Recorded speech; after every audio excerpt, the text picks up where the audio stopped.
नमस्कार, exam India में आप सभी का स्वागत है। सीएसआईआर ने एक बहुत ही इंपॉर्टेंट नोटिफिकेशन निकाली है उन स्टूडेंट्स के लिए जिन्होंने अभी-अभी 10th पास करा है या 12th पास आउट है। इस वीडियो में इस रिक्रूटमेंट के रिगार्डिंग हम लोग हर एक इंपॉर्टेंट पॉइंट डिस्कस करेंगे ताकि कोई भी इंपॉर्टेंट चीज आपकी मिस ना हो। मेक श्योर आपने इस चैनल को सब्सक्राइब करा हो ताकि जितनी भी जेन्युइन अपडेट्स होती हैं गवर्नमेंट एग्जाम के रिगार्डिंग वो सब आपको टाइम टू टाइम मिल सके और आप इन सभी गवर्नमेंट एग्जाम का सही तरीके में सटीक वे में प्रिपरेशन कर सकें। सीएसआईआर का जो नोटिफिकेशन निकला हुआ है वो स्पेशली जो निकला हुआ है वो Indian institute of chemical technology का आया है। ये जो नोटिफिकेशन है वो 10th और 12th पास आउट स्टूडेंट्स के लिए बेस्ड है। लास्ट डेट जो है एप्लीकेशन की वो 12 सितंबर, ठीक है, 12/9/2025 है, मतलब 12/9/2025 से पहले पहले आपको अप्लाई कर देना है। ठीक है, सीएसआईआर जो है एक Indian institute of chemical technology से जुड़ा हुआ है। ठीक है, बेसिकली इसका एक सेंटर हैदराबाद में है। आई थिंक वहीं का ये नोटिफिकेशन निकला हुआ है, लेकिन जो आपकी जॉब लगेगी वो सेंट्रल गवर्नमेंट की लगेगी। ठीक है, जो यहाँ पे पोस्ट है बेसिकली दो पोस्ट मेंशन करा गया है। एक है जूनियर स्टेनोग्राफर का और जो दूसरा पोस्ट है वो है मल्टीटास्किंग स्टाफ का।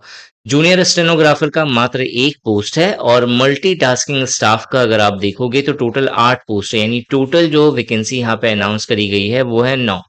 ठीक है, लेवल 4 का आपको पेमेंट मिलेगा तो 52,755 ट्वेल्थ लेवल पर बेस जॉब है जिसकी जो जो सैलरी होगी, ठीक है, इन हैंड वो 52,755 रुपए होगी। बहुत बड़ी बात है क्योंकि सेंट्रल गवर्नमेंट का जॉब है ना, तो इतना सैलरी तो आपको मिलेगा ही। जो मल्टीटास्किंग स्टाफ है, जो आपका 10th लेवल का जॉब है, यहाँ पे आपको लेवल 1 का पेमेंट मिलेगा 35,339। यहाँ पे टोटल सैलरी आपको मिलेगी। एक चीज यहाँ पे ध्यान रखिएगा, अगर आपके पास जॉब नहीं है और अगर आप चाहते हैं कि मेरा जल्दी से ज्वाइनिंग हो जाए तो इस तरह की जॉब जो है बहुत सारे बच्चे नहीं भरते हैं क्योंकि वो 10th बेसिस का होता है। मान लो आपने ग्रेजुएशन करा है या फिर आपको लगता है सैलरी कम है, मुझे करना चाहिए या नहीं करना चाहिए, आपको अप्लाई करना चाहिए। ठीक है, उससे फायदा क्या होगा, एक तो आपका प्रिपरेशन हो रहा है प्लस प्रमोशन। इन सब में अगर आपके पास क्वालिफिकेशन है, मान लो आपने ग्रेजुएशन करा है, तो आपका जो प्रमोशन है वो बहुत फास्ट होता है।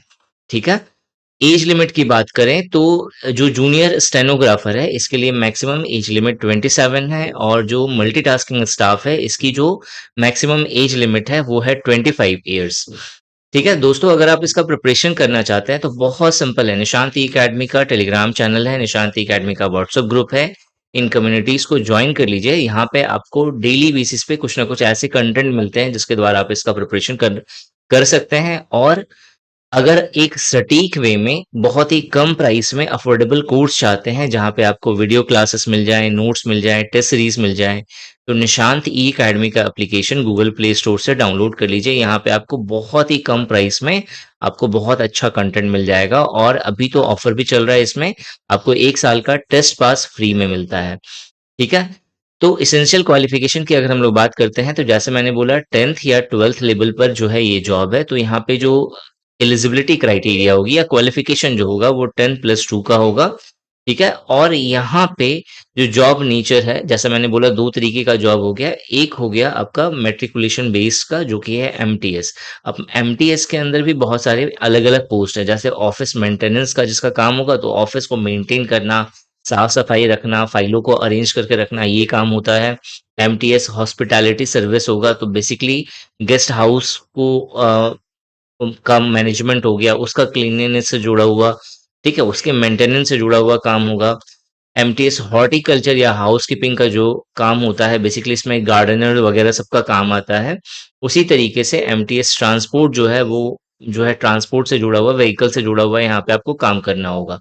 इससे रिलेटेड अगर आपके कोई डाउट्स होंगे तो डाउट्स जो है कमेंट सेक्शन में जरूर पूछ लेना।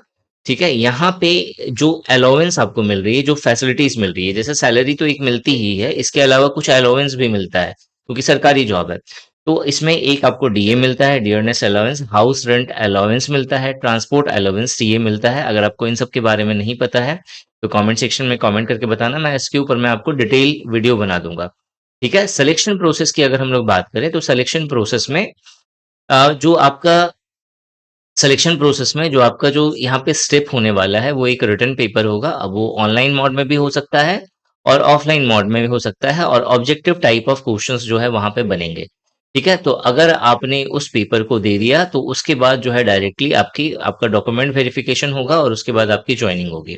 ठीक है? अब ये जो दोनों पेपर होने वाले हैं, अब चूँकि 10th और 12th लेवल 2 अलग-अलग पोस्ट है यहाँ पे, तो 12th लेवल का जो पेपर होगा, ठीक है? यहाँ पे आपके 200 क्वेश्चंस होंगे, 2 घंटे का आपको समय मिलेगा और इसके अंदर जो सब्जेक्ट होगा वो होगा जनरल इंटेलिजेंसी एंड रीजनिंग का, this is part 1। General awareness, this is the second part, and the English language and comprehension, this is the third part. अब इन तीनों सेक्शन से 50, 50 और 100 क्वेश्चंस पूछे जाएंगे। इंग्लिश के 100 क्वेश्चंस होंगे। मार्क्स आपको हर क्वेश्चंस के लिए 1 नंबर मिलेगा। यानी 50 क्वेश्चंस के लिए 50 मार्क्स होगा, 100 क्वेश्चंस के लिए 100 मार्क्स होगा। ओवरऑल नेगेटिव मार्किंग कितनी होगी? 0.25 की। यानी कि पूरा जो पेपर होने वाला है 200 नंबर का होने वाला है और बहुत ही आसानी से आप इसे क्लियर कर सकते हो निशांत ई अकेडमी ऐप के द्वारा। ठीक है? यहाँ पे जब आपका रिटन एग्जाम हो जाता है तो चूंकि फर्स्ट पोस्ट में स्टेनोग्राफी का टेस्ट होगा तो स्टेनोग्राफी पूछा जाएगा। अगर आपको स्टेनोग्राफी आती है तो बहुत अच्छा है और अगर नहीं आती है तो मैंने एक वीडियो बनाया हुआ है कि आप फ्री ऑफ कॉस्ट स्टेनोग्राफी कैसे सीख सकते हैं, उसका लिंक आपको आई आइकन पर मिल जाएगा।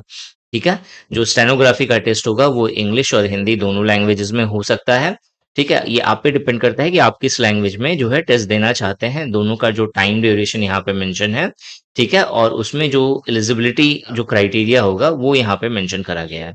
ठीक है? जो सेकंड जो होगा जो 10th बेसिस का एमटीएस का पेपर होने वाला है, इसके अंदर 150 क्वेश्चंस 150 क्वेश्चंस पूछे जाएंगे और 2 घंटे का ये पेपर होगा और इसमें जो लेवल होगा स्टैंडर्ड जो होगा एग्जाम का वो 10th बेसिस पे होगा।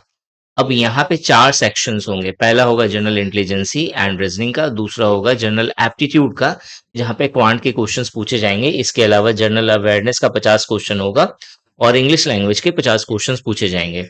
और यहाँ पे मार्क्स आप दिख रहा होगा, हर क्वेश्चंस कितने मार्क्स का है? यहाँ पे 3 मार्क्स का होगा और नेगेटिव मार्किंग कितनी बोली गई है? 1। ठीक है? तो यानी कि अगर देखा जाए तो टोटल 150 क्वेश्चंस हैं और इसके लिए 450 मार्क्स आपको मिलेंगे। ठीक है?